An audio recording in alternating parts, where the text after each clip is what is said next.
हाय, सो आज के इस वीडियो में हम डिस्कस करेंगे MHT CET पेपर सॉल्व करने का प्रोसेस कैसा होता है। कमेंट्स आती रहती हैं, हमारा पेपर पूरा नहीं हुआ, हमको टाइम नहीं मिला, क्वेश्चंस रह गए, इतना कर लिया होता तो बेहतर होता, ऐसा होता। सब पास्ट टेंस, प्रेजेंट टेंस में, फ्यूचर टेंस में चले जाते हैं। आइए बताता हूँ प्रोसेस कितने प्रकार का होता है। पहला प्रोसेस हो जाता है जो कि हो जाता है बेस्ड ऑन द सब्जेक्ट। तो कई लोग पहले फिजिक्स सॉल्व करते हैं एंड बाद में केमिस्ट्री सॉल्व करते हैं। उनका थॉट प्रोसेस होता है कि अगर मैं फिजिक्स को पहले सॉल्व कर दूंगा देन मेरा कॉन्फिडेंस, मतलब मेरा दिमाग हाई लेवल पे काम करेगा क्योंकि मैंने फिजिक्स से शुरू किया है। सो दिमाग हाई लेवल पे काम करेगा तो फिजिक्स हो जाता है करीबन 50-55 मिनट्स में। एक बार 50-55 मिनट्स में फिजिक्स हो गया देन मैं केमिस्ट्री को फटाफट से 30-35 मिनट में यहाँ पर ख़त्म कर दूंगा। राइट, 30-35 मिनट में यहाँ पर केमिस्ट्री को मैं बिंदास ख़त्म कर दूंगा। सो ये हो जाता है पहले स्टूडेंट्स का थॉट प्रोसेस। पर कुछ स्टूडेंट्स ऐसे भी होते हैं जो बोलते हैं हमने पहले फिजिक्स शुरू किया, हमारा कॉन्फिडेंस वहीं पे ख़त्म हो गया, मूड ख़राब हो गया तो केमिस्ट्री में भी मज़ा नहीं आया। तो आप चेक करो आपको कौन सा थॉट प्रोसेस यहाँ पर सूट होता है। आप क्या चेक करो, आप चेक करो आपको कौन सा थॉट प्रोसेस यहाँ पर सूट होता है। इवेंचुअली चीज़ों को सॉर्ट आउट करो। कुछ लोग बोलते हैं हमने सर केमिस्ट्री पहले किया, सो केमिस्ट्री पहले किया तो क्या हो गया, हमने इजी करके कॉन्फिडेंस खुद का बढ़ा दिया। सो कॉन्फिडेंस बढ़ा दिया बट पहले जब भी हम जो भी सब्जेक्ट करते हैं उसमें समय लगता है क्योंकि हम थोड़े डरे होते हैं। सो केमिस्ट्री फिर आपका 25 मिनट की जगह थोड़ा सा 30-40 मिनट यहाँ पर समय ले लेता है। राइट, केमिस्ट्री 25 मिनट में भी होता है। लास्ट ईयर सारे पेपर केमिस्ट्री के सब स्टूडेंट्स के ऑलमोस्ट 25 मिनट्स में सॉल्व हुए थे क्योंकि लेवल ईजी था। पर अगर आप कोई सब्जेक्ट पहले स्टार्ट करते हो तो प्रोबेबिलिटी हो जाती है आप उसको समय ज़्यादा दो क्योंकि शुरुआत में जोश भी होता है पर ऐसा हम चेक भी कर रहे होते हैं कि सब सही जा रहा है या नहीं, क्योंकि इंटरफेस सबको मतलब ऐसा लगता है, फीलिंग अलग आती है स्टार्टिंग में। राइट है ना। चलो, कैसे क्रिकेटर आता है पहले डॉट बॉल खेलता है, टक टक टक, फिर सीधा शुरू हो जाता है। तो बेसिकली कुछ लोग ऐसे भी करते हैं, केमिस्ट्री पहले करते हैं देन फिजिक्स वो लोग बाद में करते हैं। ओके, तो फिर ऐसे वाले लोग बोलते हैं अगर क्वेश्चंस छूट भी गए तो फिजिक्स के क्वेश्चंस हमारे छूटेंगे। इन केस अगर कुछ छूट गया तो, है ना, इन केस अगर कुछ छूट भी गया तो फिजिक्स का ही छूटेगा। तो ठीक है, केमिस्ट्री से तो अपने को मार्क्स आ गई। तो ये दो थॉट प्रोसेस में से आपका कौन सा थॉट प्रोसेस मैच होता है, सबसे पहले वो बात आपको जानना ज़रूरी हो जाता है कि कौन सा थॉट प्रोसेस आपके लिए यहाँ पर वर्कआउट करता है। राइट है ना, सबसे इंपॉर्टेंट में इंपॉर्टेंट वही बात हो जाती है। अब एक चीज़ मैं आपको बता दूं, अगर आपको समय कभी भी रियलाइज़ होता है कि बाप रे इतने मिनट बचे हैं और मेरे इतने क्वेश्चंस रह गए हैं, तो अनफॉर्चुनेटली खाली छोड़ने से अच्छा आपको सारे ऑप्शंस को टिक करना है। तो कभी भी मैं कहता हूं लास्ट के 2.5 मिनट गिव अप कर दो। देख रहे हो लास्ट का 2.5 मिनट पड़ा है, गिव अप कर दो, बस कुछ भी नहीं करो, गिव अप कर दो। लोग क्या करते हैं, बोलते हैं सर नहीं मेरा ये वाला क्वेश्चन आधे में सॉल्व हो जाएगा मेरा। अरे आधे में वो सॉल्व होगा, 1 मार्क मिलेगा, पीछे तुम 10 मार्क का छोड़ के आए हो, चला जाएगा वो 10 मार्क। तो बेसिकली 2.5 मिनट में क्या कर देना है, गिव अप कर देना है। या फिर गिव अप वर्ड से बेहतर है मैं यहाँ पर बैकआउट वर्ड रख दूँ यार, बैकआउट वर्ड के पीछे आ जाना है। और क्या करना है, बाजू में आपको नजर आ जाएगा कौन कौन से क्वेश्चन आपने अटेम्प्ट नहीं किए हैं, उसके बाद सीधा उनको फट करके ऑप्शन टिक करते जाओ। एग्जाम्पल तौर पर जैसे यहाँ पर अगर मैं टेस्ट दे रहा हूँ, राइट, मुझे रियलाइज़ हुआ कि ये 3 क्वेश्चन या मैंने ऐसे कुछ क्वेश्चन यहाँ पर छोड़े हैं। राइट, कुछ सेम दिखता है, सीईटी और हमारा इंटरफेस सेम है, मैंने कई बार बताया है। सो आपको ऐसे कुछ दिखता है। राइट, तो लास्ट के 2.5 मिनट पड़े हैं, रिमेनिंग टाइम लिखा हुआ है 2 मिनट 59 सेकंड्स पड़ा है। फटाफट से आके जो भी ऑप्शन मन कर रहा है आप यहाँ पे सिलेक्ट करते जाओगे। फटाफट से मन कर रहा है जो भी क्वेश्चन यहाँ पर आपको समझ में आ रहा है टिक करके उसको सिलेक्ट कर दो। नहीं समझ रहा है सबको बी करके या सी करके, या जो आपको समझ रहा है ऐसा करते करते आप यहाँ पर आ जाओ। एटलीस्ट अटेम्प्ट तो हो जाएगा, है ना। एटलीस्ट क्या हो जाएगा, एटलीस्ट यहाँ पर आपका अटेम्प्ट हो जाएगा। राइट, सो अटेम्प्ट होना बहुत ज़रूरी है, नहीं तो क्या हो गया, आपने पेपर दिया ही 90 मार्क का। अब इतने सारे जो मैं इधर बोगस आंसर्स टिक करते जा रहा हूँ, तो ये बोगस आंसर्स बेसिकली क्या हो रहे हैं, बोगस आंसर्स बेसिकली ये मुझे कुछ तो मार्क्स मिलेंगे ना इसमें से। राइट है ना, सो बेसिकली बैकआउट कर देने का, लास्ट में क्या कर देने का, लास्ट में एकदम बैकआउट कर देने का। उसमें क्या होता है, एटलीस्ट आपके अटेम्प्ट सब हो जाते हैं, फिर कुछ ना कुछ मार्क्स तो जो इतने बोगस अटेम्प्ट किए थे उससे मिल जाती है। सो ये हो जाता है पहला process based on the subject.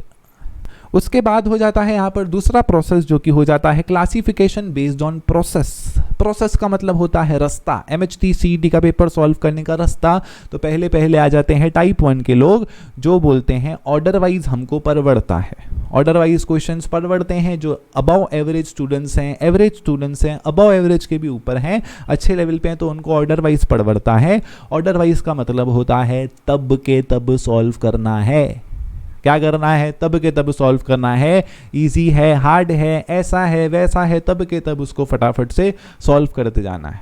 तो इसमें क्या होता है, इसमें अच्छी बात यह है प्रोक्रेस्टिनेशन नहीं होती है। अगर आप दिमाग लड़ाने की मूड में हो तो दिमाग लड़ाने की मूड में प्रोक्रेस्टिनेशन नहीं होता है। Easy question, medium question, tough question तभी के तभी सॉल्व होते जाता है।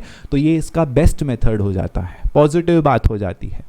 बट हर चीज़ का पॉजिटिव बात भी होता है, नेगेटिव बात भी होता है। तो कई बार क्या हो जाता है, स्टूडेंट्स अपने ईगो पे आ जाते हैं, है ना बोलते हैं ऐसा कैसा मुझे साउंड का क्वेश्चन नहीं आ रहा है, मैं उसके ऊपर 5 मिनट दूंगा, ऐसे कैसे साउंड का क्वेश्चन मुझे नहीं आ सकता है। तो कभी कभी अगर आपने ईगो पे ले लिया तो क्या हो जाता है, थोड़ा सा यहाँ पर लैग होना चालू हो जाता है, थोड़ा सा क्या हो जाता है, समय यहाँ पर लैग होना चालू हो जाता है। सो दोनों बातें हैं, पर अगर किसको सूट कर रहा है, अगर लैग में 1-2 क्वेश्चन का फर्क पड़ा है तो कोई टेंशन का बात नहीं है। 98 भी पहुंच गया अब, बहुत अच्छा अचीवमेंट है, राइट।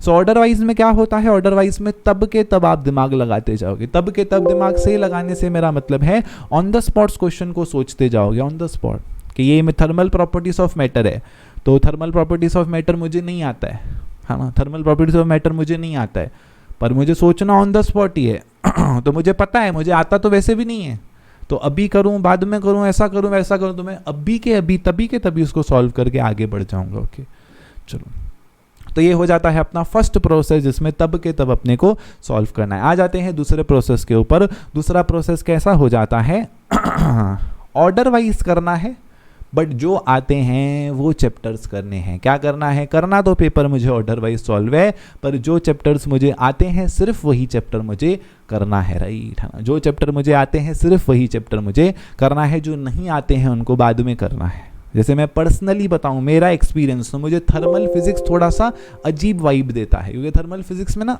अजीब वाइब मतलब उसमें केमिस्ट्री काफ़ी ज़्यादा एड ऑन हो जाता है कई बार, तो मैं हमेशा सोचता हूँ कि उसको बाद में करूँ, है ना। तो मैंने 6th क्वेश्चन किया ड्यूल नेचर का, 7th क्वेश्चन किया कैपेसिटर का, 8th किया, 9th किया, चलो 10th किया, 11th किया, तो कभी ना कभी आ जाएगा अपना यहाँ पर। सो जैसे ही केटीजी और उसका क्वेश्चन आएगा, समझो मैं वहाँ से स्विच कर दूंगा, है ना। क्या कर दूंगा, मैं वहाँ से सीधा स्विच कर दूंगा। सो ये बेसिक सा फंडा हो जाता है ना। समझो कोई केटीजी का क्वेश्चन आया तो मैं उसको करूँगा ही नहीं, या ये कुछ आया अपना ऑप्टिक्स का क्वेश्चन, इसको छोड़ दूंगा। तो फॉलो तो मैं ऑर्डर ही कर रहा हूँ, है ना। फॉलो क्या कर रहा हूँ, फॉलो तो मैं ऑर्डर ही कर रहा हूँ, पर जैसे ही कोई क्वेश्चन आ जाता है जिसका चैप्टर मुझे नहीं पसंद है, उसको मैं रेड बॉक्स में ही रहने दूंगा। क्या करूँगा, उसको मैं रेड बॉक्स में ही रहने दूंगा, उसको छूंगा नहीं मैं। ये हो जाता है टाइप 2। फाइनली टाइप 3 यहाँ पर हो जाता है अपना स्विच करते करते। तो कई बार ना स्विच करते करते थोड़ा सा ऑप्टिमम हो जाता है। क्या हो जाता है, स्विच करते करते सॉल्व करना थोड़ा सा ऑप्टिमम सॉल्व हो जाता है। एग्जाम्पल तौर पे मैं आपको समझाने का प्रयास करता हूँ। अगर मुझे चाहिए कि स्टूडेंट जैसे ही पेपर सॉल्व करे उसका कॉन्फिडेंस का मुझे बैंड बजाना है ना। अगर मुझे ऐसा चाहिए कि स्टूडेंट जैसे ही सॉल्व करना उसका बैंड बजाऊं, ऐसा दुश्मनी निकालूं, है ना। भाई 2 साल कोरोना में तुम्हारा इतना मार्क्स है, चलो अब हालत ख़राब करता हूं। तो बेसिकली मैं क्या करूंगा, शुरुआत के 5 क्वेश्चन टफ डाल दूंगा, है ना। बाकी पेपर खजाना रहेगा।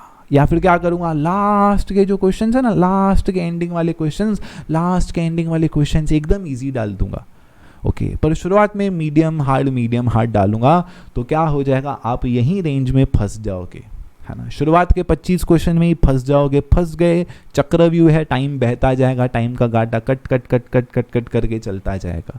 तो ऐसे सिचुएशंस में क्या करना है, अगर आपको रियलाइज हो रहा है, अगर आपको रियलाइज हुआ कि यार ये क्या है, 4 क्वेश्चन टफ, चारों क्वेश्चन मुझे नहीं बने, समझो आप 21st क्वेश्चन पे हो, सीधा आ जाओ 31st क्वेश्चन पे, जंप मारो। अगर आप 12वां नंबर क्वेश्चन सॉल्व कर रहे होती है, सीधा आ जाओ 22वें नंबर क्वेश्चन पे, है ना। अगर आप 10वें नंबर पे हो, सीधा आ जाओ यहाँ से 25वें नंबर पे। सो क्या हो जाएगा, अलग ही कल्चर के क्वेश्चंस आपको मिलेंगे, राइट। कल्चर ही चेंज हो जाएगा। अगर उधर हार्ड थे तो हार्ड क्वेश्चन एक पेपर में JEE लेवल के 4 से 5 क्वेश्चन होते हैं, 15 क्वेश्चन मॉडरेट होते हैं, बाकी सब इजी होते हैं। तो बेसिकली यहाँ पर लॉजिक कैसा हो जाएगा, आपको अलग ही कल्चर मिल गया ना, है ना। तो अभी आप इजी जोन में आ गए, आप 16th कर रहे थे, नहीं जम रहा था, 26 पे आ गए। अरे 26 पे तो पार्ट डिफरेंस पूछा है, चलो करके नेक्स्ट आता हूँ। अरे ये तो सर ने 10 बार बताया है, एडियाबेटिक प्रोसेस लगाना है, चलो सर ने बताया है इसका आंसर।